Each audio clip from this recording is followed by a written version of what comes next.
As creatives, we're constantly evolving, not just in our work, but in how we show up in the world. That's why doing a yearly refresh of your personal brand is so important. Your colors, your style, your tone, they're all tools. Let them shift as you do, because your brand isn't just a logo or a typeface, it's a mirror of who you are as a creative. So, the first thing on the to-do list is to revisit your core values and mission. Ever since I was a little girl, I have felt a little bit out of place, and as I became an artist and started drawing and posting online, it was a way to express myself and the things that I really loved. I felt comfortable and I was having fun drawing those things, and I didn't feel very comfortable in any other aspect of my life. So I've kept that at my core, and over time it has evolved into supporting other artists and people who feel like me. And now it's evolving into supporting musicians as well, as I want to move into a creative practice where I'm making art for musicians and events that are to do with the music industry. And to really solidify that core value, I made it very specific and said supporting other artists and musicians just like me. The next core value that I wrote down from when I started Studio Pantaflyo was keeping art alive. With all of the AI and AI artists that have come into the world, and my struggle in finding a job as a graphic designer, this is a big value of mine and mission, I guess, is to keep art being made by humans alive. And it's okay to use AI to make your art a little better, or using it to as a reference image, that kind of thing. It is a handy tool and I do use it myself, but I think we need to think about more, is it still a human design and not entirely done by AI? And so that is one of my core values, and I'm keeping that one. That one is staying just like the last one. And then the final one I'm adding now, as it's always been one of my personal values, but I didn't put it onto my business as I didn't think it applied to my graphic design practice. But now I am intertwining myself with my graphic design practice and making my graphic design business me entirely. So one of my biggest values is caring for our natural world and loving the environment, getting out into nature, bushwalking, all that good stuff. I grew up camping and bushwalking, and I just love nature and animals so much, so I thought I would include that now in my personal brand, which is also my business's brand. That is going to be added this time round with my brand refresh. Yeah, have a think about if you're turning your brand into a personal brand. Have a think about if there's any values like that that don't really apply to your practice, but might be a nice little interesting thing to add in there that gives you a little bit more depth than just being an artist, and that's all you care about is being an artist.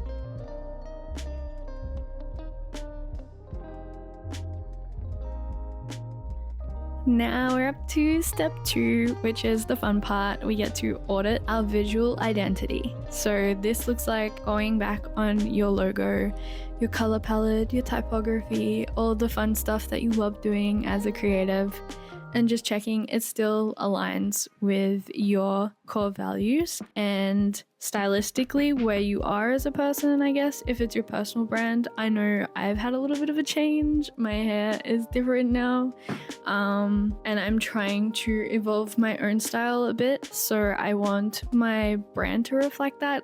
I am also turning 25 this year, so I want my brand to be a little bit more mature.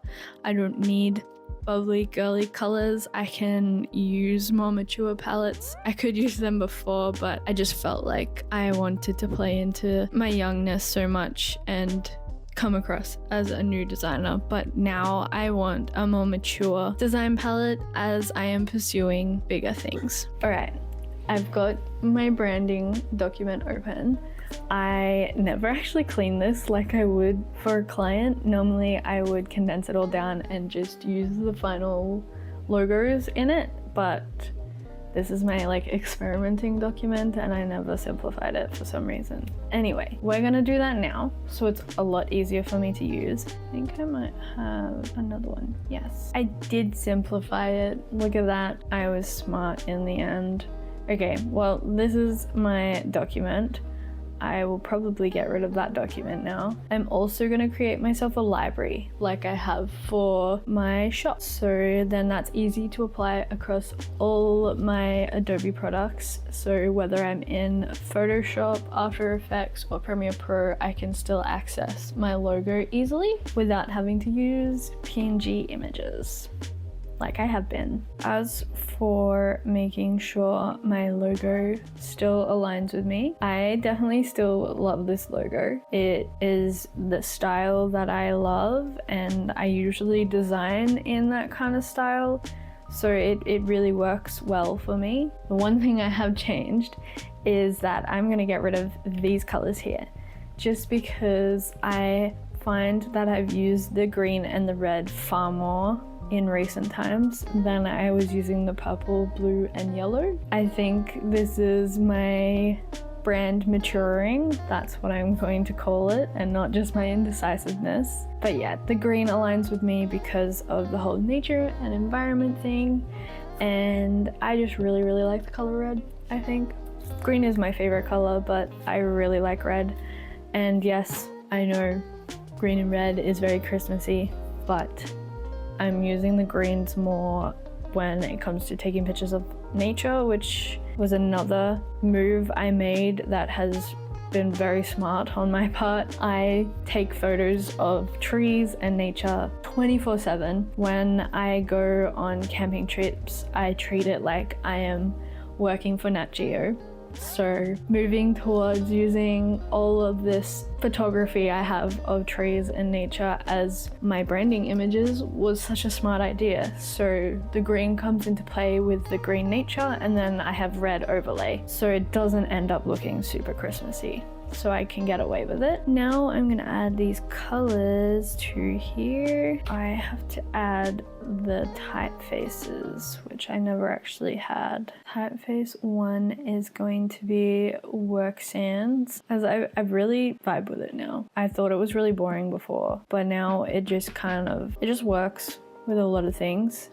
And it's super easy to read, super easy to move around into random places. So yeah, I'm gonna have Work Sans as my body text as well as title text. I'm still going to use Sneakers Pro, as that just aligns with my brand and the kind of clients I would like. And then lastly, a new addition has been this really pretty cursive font called Altessi. I don't know how to say it, but I am obsessed with it, and I just think it looks really classy in the red, which contrasts my brand. And I just think it's cool. I love contrast and things not quite fitting, but in its own way it fits, and this font is it. This does it for me. I put like a little glow over it and it just brings it all together to me. Some people might have their opinions on this, but I like it. And it's my brand, so I can do what I want. I think that is a pretty comprehensive design reference for my logo, text, and color palette. And then I've added it all to a library here, so it's easy accessible now, obviously. No idea why I didn't do that.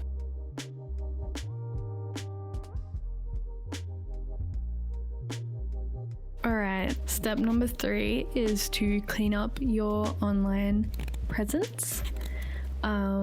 This includes updating your bios, your profile pictures and links, removing outdated work, highlighting newer work and stronger pieces, and making sure that everything is consistent across all platforms. So for this one, I started on my portfolio website. I did this last week, did not record the process, but I'm going to walk you through everything that I have done. Prior to this, my portfolio website still had the old color palette. I was leaning more towards using more green on that website, but I did still have touches of purple and and blue and things like that.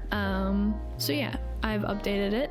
It's a little bit cleaner, a little bit more fresh, and I've given myself a nice little tagline. As you can see on the landing page here, it says Studio Pentaflyer is the creative practice of Georgia Bartley, a graphic designer, illustrator, and motion artist working across the music and events. So tagline is to the point. I am trying to mesh my name, Georgia Bartley, with Studio Pentaflyer, so then when people think of Studio Pentaflyer, they're like, oh, Georgia Bartley. Or if when people go Georgia Bartley, they go, oh, Studio Pentaflyer. And then I follow that up with everything I do and what I label myself as. The final kicker, I guess, is what I designed for. So you've got who you are, what you do, and what you work for. That's a good way to kind of either, if you don't have a portfolio site, it can be your bio on Instagram, your bio on YouTube, or make a little video that talks about who you are, what you do, and what you work for. It just helps clarify things to your audience and / or clients. I then have a call to action so people know exactly what this website is for, and they can click straight to see my portfolio, which I have now updated with my newer designs and a more accurate representation of my design skills currently. I have my posters, and then I have the rebrand I did for the Newcastle Hotel, and I actually now have a little breakdown page of what I did for a few different ones. Let's go back to the homepage. Down here, I have a little scrolling graphic of all the things that I design. And then my 3-star pieces, I guess, at the moment. These are the ones I'm kind of most proud of. And then I've got a little excerpt from my old boss on what he thinks of my abilities, which by the looks I've got to edit that so that it all lines up properly.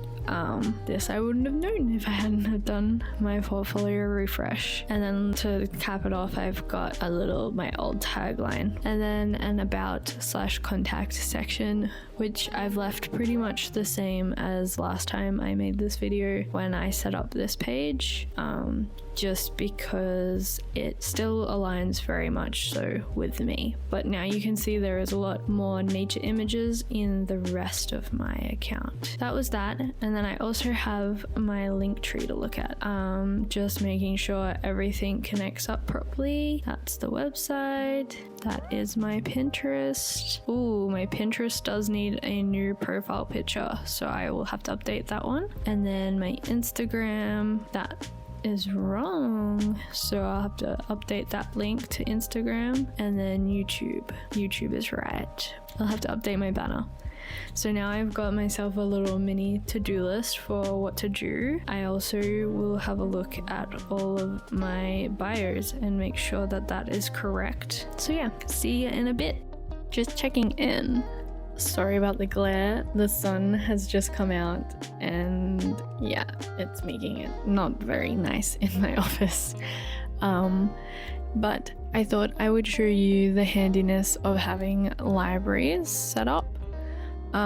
So I am now in Photoshop. So you saw me before make the library in Illustrator, and I've got my YouTube banner background up. And then I just go to libraries here, and I have my shop one open. But if I go into Studio Pentaflyer, I can grab my artwork and just place it in. It's so much easier to work with. Highly recommend if you have a business or are a designer working for businesses. It makes everything so much smoother and nicer. Yeah. That was just my quick little update for you.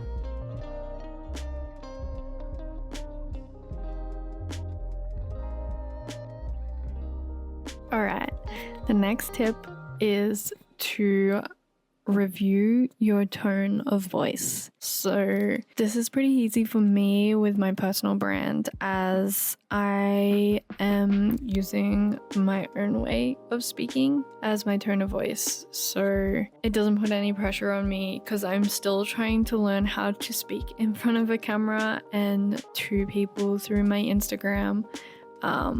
So yeah, I just wanted it to be easy for me, so I'm not putting the pressure on for me to have a tone of voice. But for my clients, when I'm doing their branding and also for my own shop, I have a specific tone of voice, and it is very important to review posts that you've posted throughout the year and the way we're posting on social media and all that kind of thing, and check that the tone of voice still aligns with your core values and mission statement, as well as your core audience. Audience is a big player in the tone of voice. So for this part, there's not much I have to do, but if you're following along for your own shop or business that's not tied to your personal brand, then definitely take a look at your most recent posts and any templates you might have up for social media posts, and like your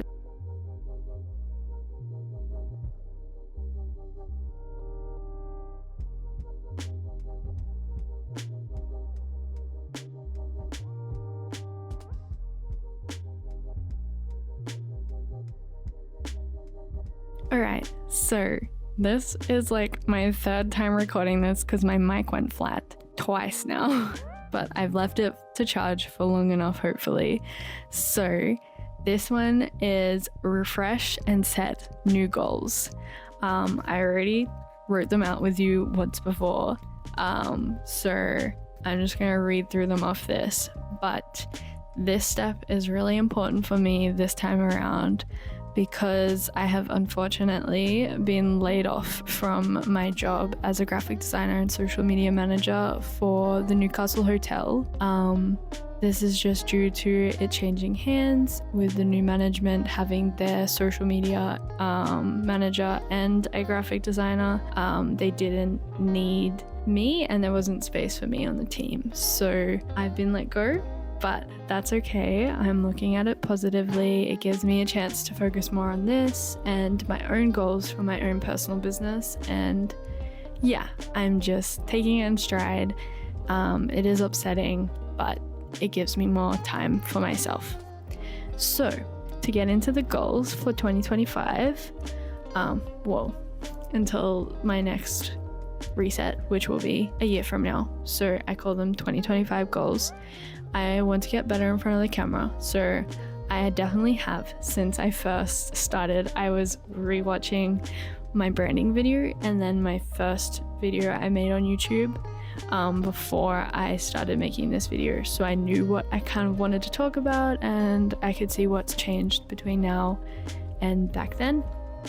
And definitely I am way more comfy in front of the camera. I am more comfortable in my monotone voice. I just naturally have one, and I was trying to disguise it by like writing the crap out of these videos. Like I wouldn't talk if it wasn't scripted, and I would try to emphasize words that I didn't know if they needed emphasis. So we're just living a fabulous monotone life right now, and I am sticking to it. But yeah, I want to get more comfortable with talking in my normal voice and not trying to put on a voice for the camera. Yeah, I feel like I'm achieving it easily. Like this is a easy goal. I just gotta stick to this whole YouTube stuff. The next one is to bring in more music clients for my graphic design business.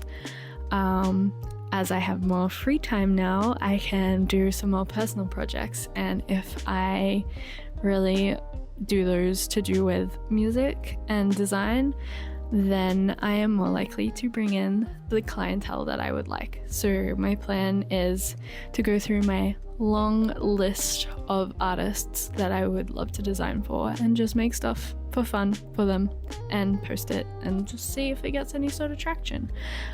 There's a big list of local artists from here in Newcastle that I really like and I would really like to work with. So I'm gonna try and do some of their stuff and promote their music, as there's some really talented ones around here that don't get enough attention. I think they deserve the world, so I am going to promote that on my Instagram. Yeah, and that just aligns with my own values of supporting artists. So yeah, and then the last goal is to start my shop. So I've in the process of making a musical inspired goods shop that people can buy stuff from, that they can wear to festivals and decorate their things with.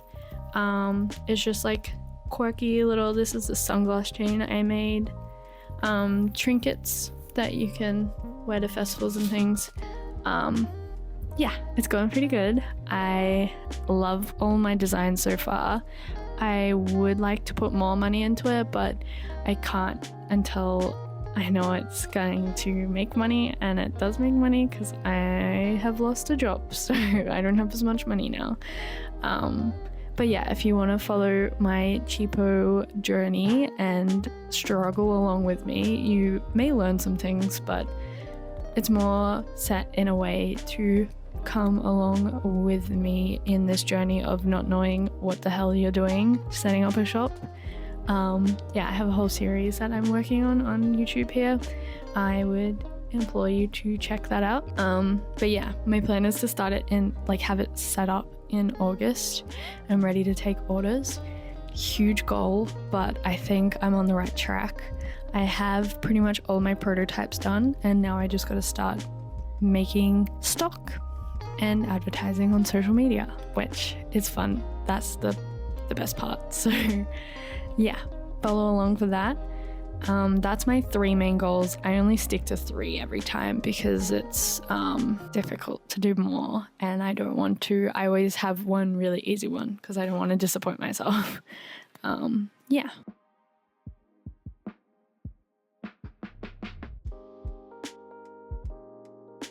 And then the final one, for the 3rd time now I'm talking about it, but it's the final and most important step, and it's to let go of things that aren't working for you. So this is the time to let go of your old brand, of your old assets that aren't serving anymore and aren't part of your personal story. Let go of your old goals if they don't apply anymore. Let go of old habits that don't work, and let go of old software even that you might not want to use anymore.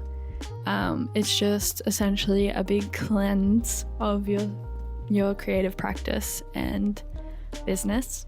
Yeah, so for me, it's letting go of my fun 90s inspired bubbly girly colors and going for a more mature look.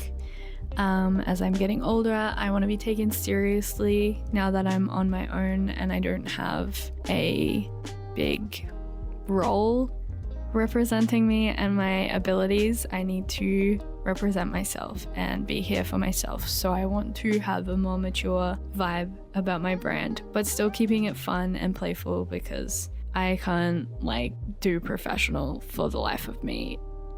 I'm too awkward for that shit. So yeah.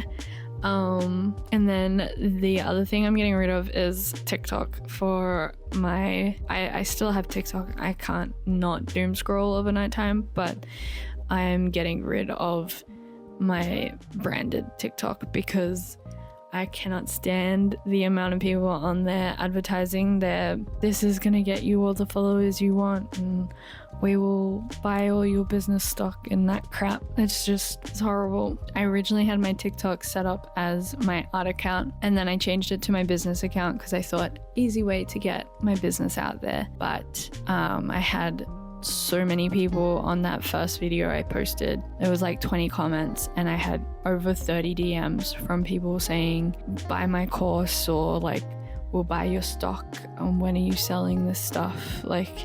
Just all scams pretty much. And I hate it. I have it heavily monitored on my Instagram, so if people comment a certain thing, it just puts it into spam. But yeah, it's just insane on TikTok, so I'm removing that from my thing and just focusing on Instagram and YouTube. So that's my like main letting go and getting rid of things.